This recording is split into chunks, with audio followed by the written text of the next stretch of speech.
देखिए, मैं आज आप लोगों को कक्षा 8वीं में बताऊंगा पूर्ण वर्ग संख्या। पूर्ण वर्ग संख्या किसे कहते हैं?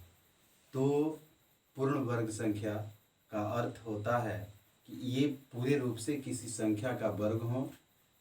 तो इसकी जांच हम कैसे करते हैं?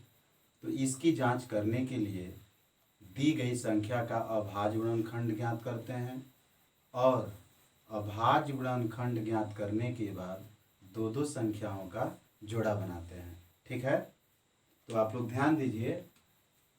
जैसे कि संख्या है हमारी 324, हमें ये बताना है कि 324 पूर्ण वर्ग संख्या है या नहीं। तो चलिए इसको हम बता रहे हैं। तो इस संख्या का भाज्य गुणनखंड ज्ञात कीजिए। 2 एकम 2, 2 छके 12, 2 दूनी 4, फिर 2 से 2 आठे 16, 2 एकम 2। 3 से फिर ये संख्या विभाजित होगी।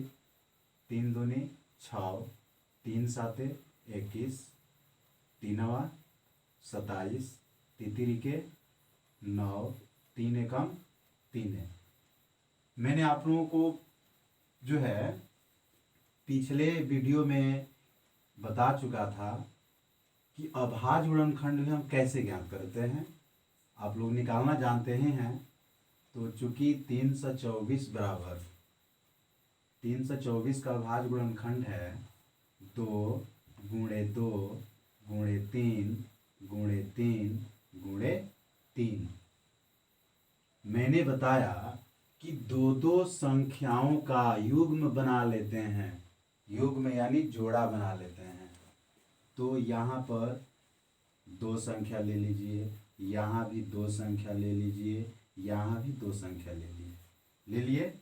तो इसका मतलब है कि यहाँ पे जोड़ा बन गया। जब जोड़ा बन गया तो ये पूर्ण वर्ग संख्या है। तो यहाँ पे आप बता सकते हैं कि 324 पूर्ण वर्ग संख्या है। तो ये बताइए कि ये किस संख्या का वर्ग है? तो इसका नियम है कि 1 2 से और एक इसमें से 3 से ले लीजिए, फिर इस जोड़े से ले लीजिए। तो 2 3 आई 6, 6 18। 18 का जो वर्ग होता है 324 होता है। ठीक है, तो ये पूर्ण वर्ग संख्या है। आइए फिर हम बता रहे हैं आपको। जैसे 500 को लिया जाए कि बताइए 500 किसी संख्या का वर्ग है या नहीं है। तो इसका जांच करने के लिए क्या करेंगे? 2 से 2 दूनी 4, 2 पाँचे 10, 0 के 0, फिर 2 से 2 एकम 2, 2 दूनी 4, 2 पाँचे 10। फिर यह जो संख्या होगी अब 5 से विभाजित होगी। 5 से तो 5 दूनी 10, 5 पाँचे 25, 5 पाँचे 25, 5 एकम 5। तो देखिए, चूंकि 500 का अभाज्य गुणनखंड प्राप्त हुआ 2 गुणे 2 गुणे 5 गुणे 5 गुणे 5। हमें क्या करने हैं? दो दो संख्याओं का जोड़ा बनाना है। यहाँ पे तो 2 संख्या का जोड़ा बनाइए। एक 5 की कमी हो रही है, तो ये जो है पूर्ण वर्ग संख्या नहीं है। इसका अर्थ है कि ये किसी संख्या का वर्ग नहीं है। कौन? 500। जैसे 340 को देखते हैं। 340 तो अभाज्य गुणनखंड ज्ञात कर लीजिए। 2 एकम 2, 2 साते 14, 0 की 0, फिर 2 से 2 आठे 16, 2 पाँचे 10, और ये संख्या 8 और 5 13। 3 से विभाजित नहीं होगी, 5 से विभाजित होगी। 5 एकम 5 और 5 साते 35, 17 एकम 17। तो इसका मैं अभाज्य गुणनखंड यहाँ पे लिख दे रहा हूँ 340 का 2 गुणे 2 गुणे 5 गुणे 17। अब देखिए यहाँ पर हम क्या करेंगे कि दो दो संख्या का जोड़ा बनाएंगे। तो 2 का तो जोड़ा लग रहा है, लेकिन यहाँ एक 5 का जोड़ा नहीं लग रहा है, एक 17 का जोड़ा नहीं लग रहा है। तो ये जो है पूर्ण वर्ग संख्या नहीं है, यहाँ पे पूर्ण वर्ग संख्या नहीं है। तो 340 किसी संख्या का वर्ग नहीं है। तो आप लोग इसको चाहेंगे तो समझने के लिए स्क्रीनशॉट भी ले सकते हैं। चलिए फिर मैं आगे बता रहा हूँ।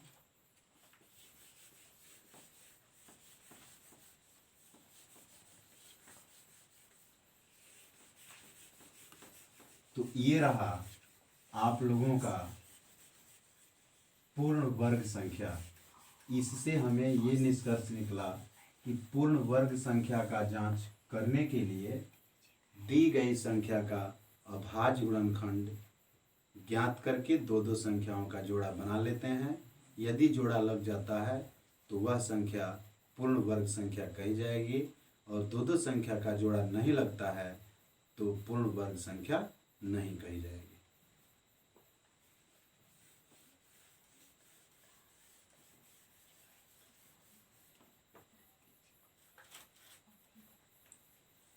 तो चलिए पूर्ण वर्ग संख्या तो हो गया। अब मैं आप लोगों को बताऊंगा वर्गमूल निकालने की विधि। वर्गमूल निकालने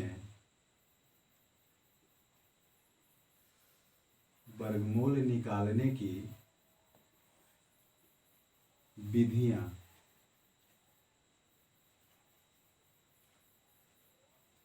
तो वर्गमूल निकालने की विधियां, तो देखिए वर्गमूल निकालने की मुख्यतः दो विधियां हैं जो कि आपके सिलेबस में है।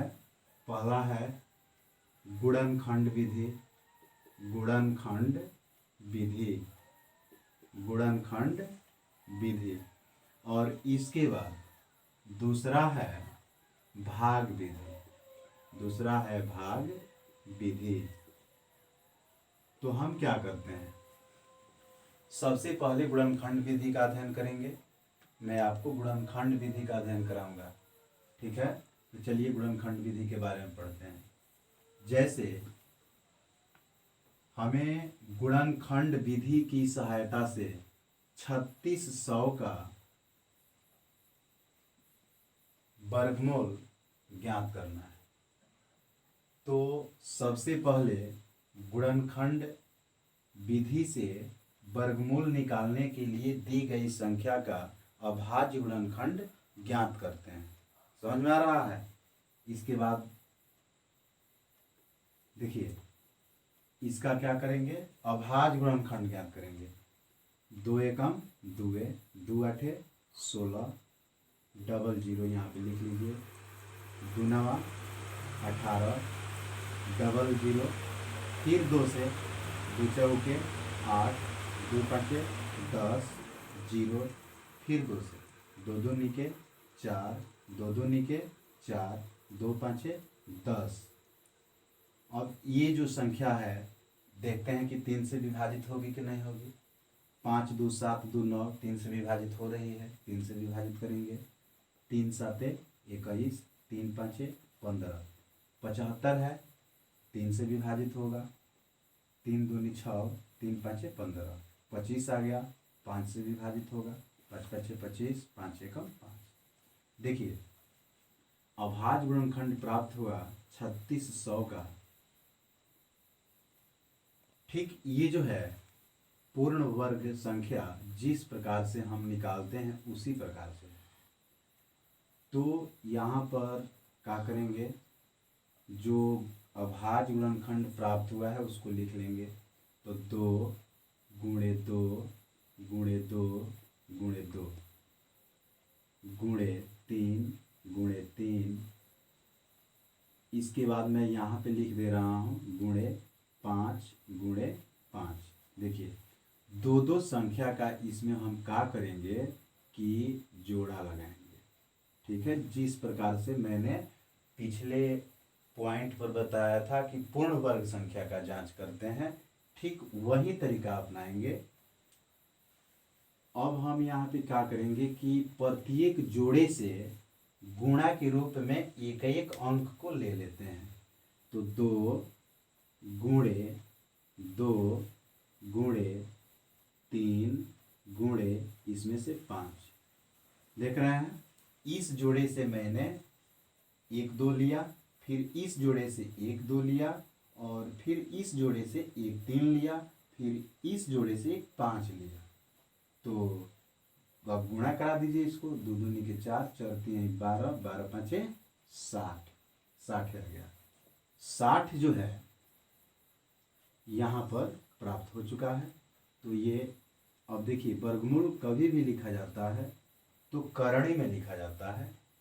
करणी को हम बोलते हैं रूट। तो अंदर रूट ये 36 लिखेंगे, 3600। और वर्गमूल कभी भी होता है तो 2 चिन्हों में होता है, प्लस में होता है और माइनस में होता है। तो अंदर रूट 3600 बराबर प्लस माइनस 60, प्लस माइनस 60, यही आंसर हुआ। तो ये पहला आपका प्रश्न था। जैसे मैं यहाँ पे और एक प्रश्न बता दे रहा हूँ, ठीक ना। जैसे यहाँ पर आपका है 625, दूसरा 625। तो सबसे पहले इसका भाज्य गुणनखंड ज्ञात कीजिए। ये संख्या जो है 5 से विभाजित होगी। 5 एकम 5 है, 5 दूनी के 10, 5 5 25, फिर 5 से 5 दूनी 10, 5 5 25, फिर 5 5 25, 5 एकम 5। तो चूंकि 625 बराबर 5 गुणे 5 गुणे 5 गुणे 5, यहाँ पर जोड़ा लगाएंगे। तो जोड़ा लगा लिए, प्रत्येक जोड़े से एक एक अंक को ले लेते हैं। 5 गुणे 5, 5 5 25। अब देखिए इसको क्या करेंगे कि हम लिख देंगे किसमें, अंदर रूट में। तो हम यहाँ पे लिख देते हैं, समझ लीजिएगा, अंदर रूट 625 बराबर प्लस माइनस 25, ठीक ना। ये इसका भाग है, यहाँ से इसको आप लोग समझ लीजिएगा। जगह कम होने के कारण मैंने यहाँ ही लिख दिया। तो मैंने आज आप लोगों को बताया गुणनखंड विधि से वर्गमूल हम कैसे ज्ञात करते हैं। तो प्रिय विद्यार्थियों, आप लोग मन लगा करके घर पे अध्ययन कीजिए। फिर हम अगले वीडियो में मिलेंगे। धन्यवाद।